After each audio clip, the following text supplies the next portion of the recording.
Welcome back, everybody. I'm going to be on the CTS-V today. We're going to do some, well, it's like performance slash maintenance because they've kind of needed it since I bought it. The struts and shocks, they're all toast. I'm not sure, the fronts aren't really leaking, but I can tell they have a little bit of that thud sound. Not all the time, just on real stiff bumps. So the rears are usually the main culprit of a problem. As you can see, all that is oil from the shock.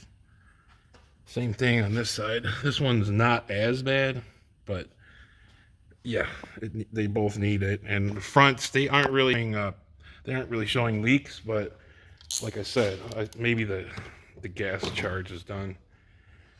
But from what I've heard, the handling and everything with the stock style shocks and struts are very good. What I have is the OEM shocks and struts. So these are going to be for the fronts and these are the back. So the fronts are the same. It doesn't matter right and left. Part number is right on them. So that number is for the front, and like I said, these are GM. Not sure which rear that is, but those are the two rears.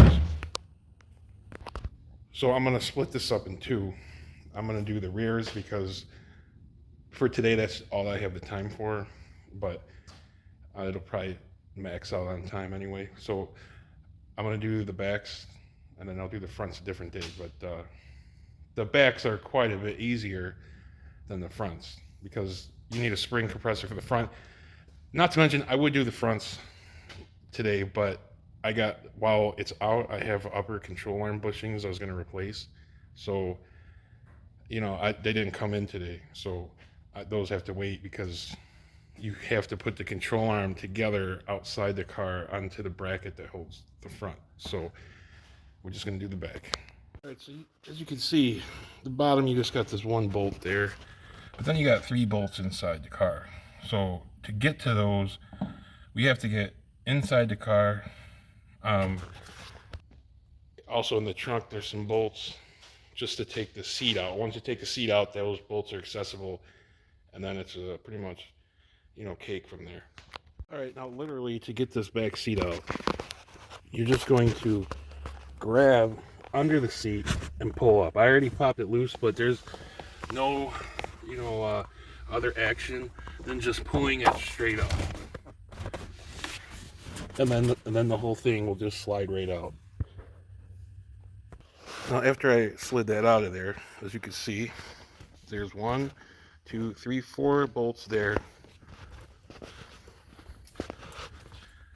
And there is 4 bolts there. You take those out and the back of the seat will come out. Okay, so I got the 8 bolts out, or nuts that I mentioned. And literally the seat is loose. So it just comes right out of here.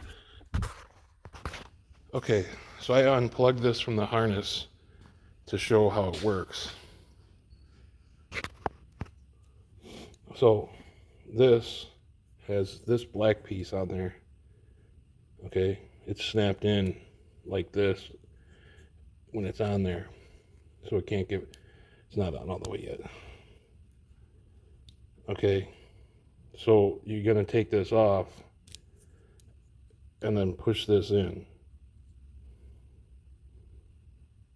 and see how it spreads out. That's how it's gonna slide off the strut when you're putting it on.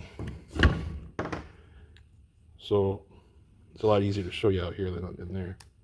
So there, it's plugged in right now. So it's on there good. So that black thing would be on there so you couldn't push this down. So you're gonna push the metal and it'll slide right off. So on both sides of the car, I have the bottom shock bolt out and there's just one up there holding it. It's all loose, so I just wanted to make sure I could drop this down and leave that suspension arm that sensor attached, and it's okay. So now I'm just going to take that top nut off and pull this shock out and put the new one in. Alright, I took that last nut off, so it's just sitting there, just laying there. As you can see, I mean, this thing is caked with oil. And when I opened it up, it got stuck in the bushing. And I mean, not bad, but it was causing it to spread out.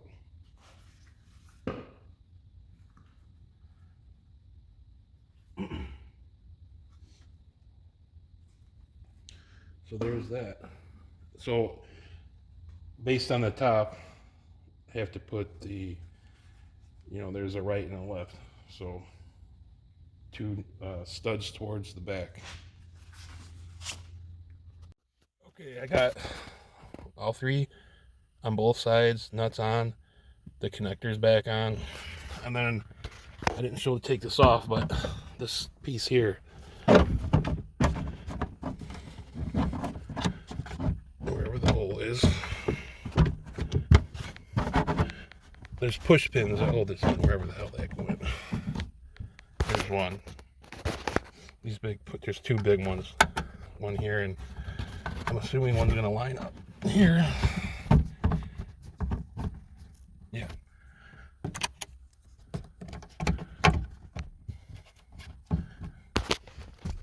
So it's gonna look like that when you're done. It's exactly the same on both sides.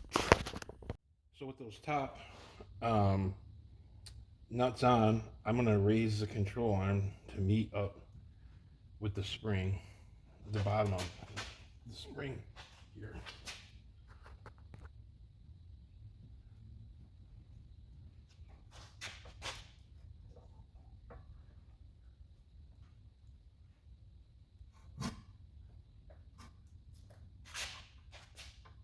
That should make it.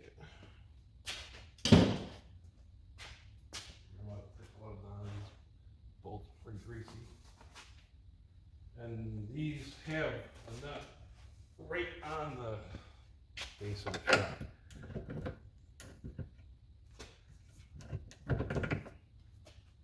Spin it in.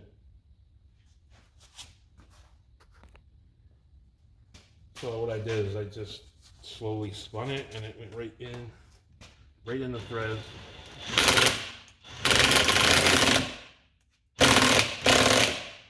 No problem. Just repeat that on the other side.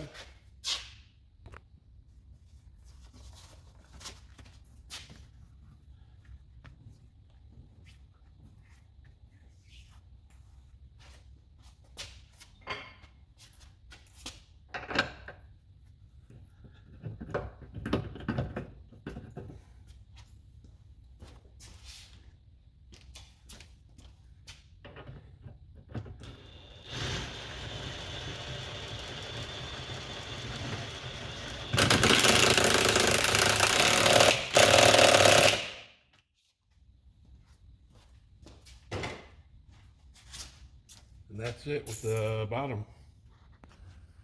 So now it's just putting the interior back.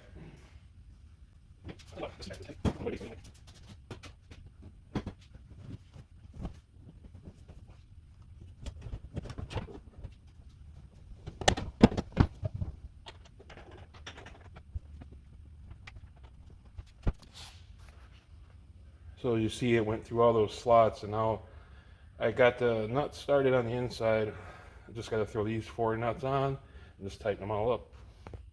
So I got these 4, focus. Anyway, got those 4 done. And then the 4 are tightened in here.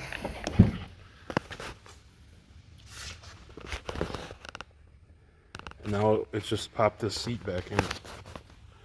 So the main thing you got to do when you put the seat in is just pull the seat belt buckles through the little holes there. Everything else literally just snaps in super easy. So that's it for the back. Okay, so that'll do it for the rears. A couple days, we'll get to the front ones if I got some time. Mainly waiting for those bushings though. So that's it for this. So please like and subscribe, and we will catch you on the next one.